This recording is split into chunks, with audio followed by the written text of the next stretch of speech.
What's up, everyone? So we get an OFR after dark. Half of the tanks are dark. Lights are still on in there, but we're going to take a look at everything. We're not going to have the glares on the tanks. You guys can see the African scat is back in this 350. He's healed back up, doing great. This Chinese Wells is getting massive in here. He's probably about 27 inches long.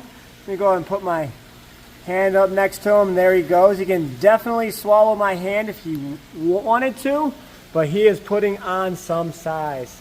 And then we got some plecos to add to this tank. I will show you in just a few. We'll go over here. You can see these fish are quite active, but who really comes out at night is this Paraiba catfish. He's probably about 26 inches now, and he is just lurking in the dark. That's really when him and the goonch get active. But you can also see a lot of predator behavior in the monster pond. You can see this pond, even in the darkness, you can see right through it. It's crystal clear. But the gar in there, the Pacu sharks, everyone seems to just be cruising along and acting fine, having fun, jumping around, splashing around. But then we go over here to this 750. You can see the gar are just lurking. They're like in the moonlight right now.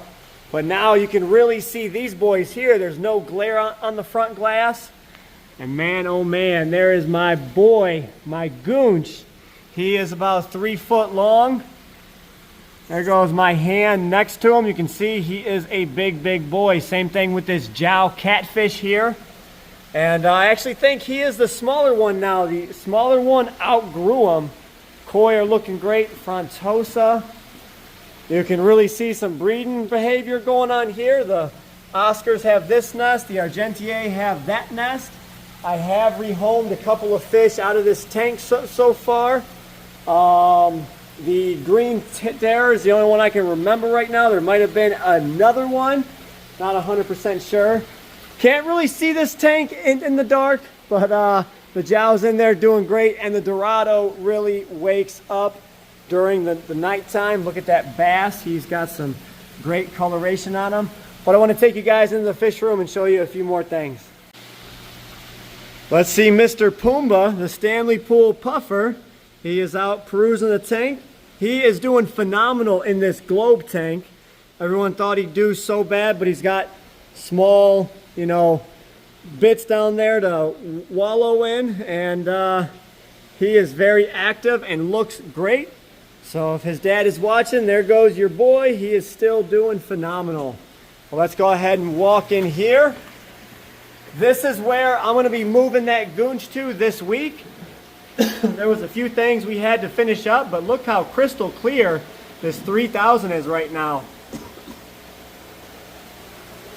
The big jelly cat, look at him. Everything just looks phenomenal. Sometimes I walk in here and I'm just so impressed. The Wallagoleary. There's the turtle back there just sleeping away. The big granulosus cat. Everyone's kind of super calm right now in this tank, to where they're not rippling the top of the water. Every time I usually try and film it from on top like this, it is just so many ripples you can't really see. There goes the big jelly cat again, the vulture cat. Okay, I want to give an update on this girl here. I can't tell 100% if she is pregnant or not, but I know the male has gone after her again. And her back is looking pretty big. So you can see just how fat and plump she is. She's normally not that big from eating just food. So I want to say she's probably plugged. But yet again, I'm not going to make that assumption again until I see movement. But things are looking promising with all of the rays. I am ready to move some of these, even the other ones, up into the big tank. And then up here, you can see the big rays are all getting super fatty. I told you I upped their feeding schedule to daily, so they are all packing on the fat, and they are getting in the mood once again to go ahead and start breeding. There's 3 that I know can have pups because we had pups with them, in the past.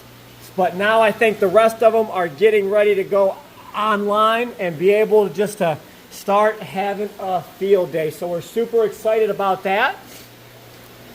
You guys remember we put the Umbi in this 750. He is doing great. Everyone seems to be getting along. The lungfish are healing up. Look at the size of this boy. He is a big boy. Okay, I actually rehomed one of the smaller gars out of this tank as well. We went ahead and rehomed all of the 4-line Pim cats as well as a few others, but we got some new stuff in. We got another beautiful, this is a eye shine at Arrow. Not a super high quality, but he is a very nice looking high shine. We might just toss him in the grow out tank. Got a bunch of new intakes today. Chocolate cichlids, some zebrums, a little African knife, a little albino ID shark, a bunch of cichlids down here. And we got the pair of Cubans. There's a male and a female over here. If you guys haven't yet, watch the reel on this boy right here. You can see he's got a tumor on the side of his face. Sadly, we could not save him, and he succumbed to his injury, so we got to go bury him. But there was a whole reel on him.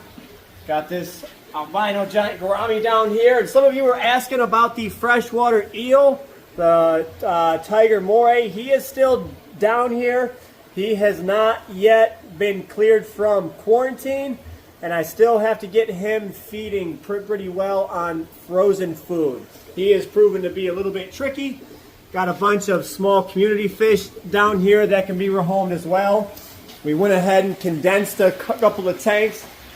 There goes that clown knife. Everyone in here is doing well. We graduated the sturgeon up top. They are now on our system, so we're going to see how they act here and see how they fare. Instead of just doing, you know, cooler tank water changes down there. So we're going to see how they act up here. They have already started eating, but I really want to get their color back. But they are some phenomenal looking sturgeon. Just look at that. He is so cool looking. Okay, check it out. You guys don't see him out too often, but that is my mustache Synodontis cat. He's one of my favorite Synodontis cats. And of course, my Goliath tigerfish up here. He is putting on some weight. He's going to go on another length spurt. He's gotten so girthy and tall and fat. So I'm going to need to get him into a bigger tank here soon. There you go. This is another Lapridae bicher. And then we got the Irwini catfish. He just has a darker complexion to him, but once we put him in a lighter tank, he should lighten up. And then you get some of the fish that come out during nighttime in this planet tank, like the black ghost knife. There's actually 2 of them in here. They cohab pretty well. There's that golden Chinese algae eater, the high fin sharks. There's actually a brown ghost knife in here as well, but I seldomly see them. There goes that green dragon bristlenose. He's doing well. That's the female. Jerry says that's the female. And we got the big head carp. He's doing pretty well. Trying to see if I can find that brown knife. He usually hides in the plants. He comes out every morning. Oh, there's another black ghost behind that log, so there goes 2. And yeah, he usually hides over here, but I don't see him. Oh well. We will find him in another video. Okay, then last little update. We actually got a bunch more angelfish up here in the angelfish tank. So we got a lot more variety and size, and everyone seems to be getting along pretty well. Already had some breeding activity out of them. But there's 4 little guys right there. 2 bigger ones, so that's 6. There's 7, 8 right here. And 9, 10, and 11 in this 150 gallon. It is all planted. And then I threw in a couple oddball plecos in here as well. And then 2 little cleanup cool Synodontis cats, which I don't even see them right now. They must have found a very good hiding spot because I can't find them. But hope you guys enjoyed this little update video of seeing everything after dark. We will catch you in the next one. As always, stay fishy, my friends.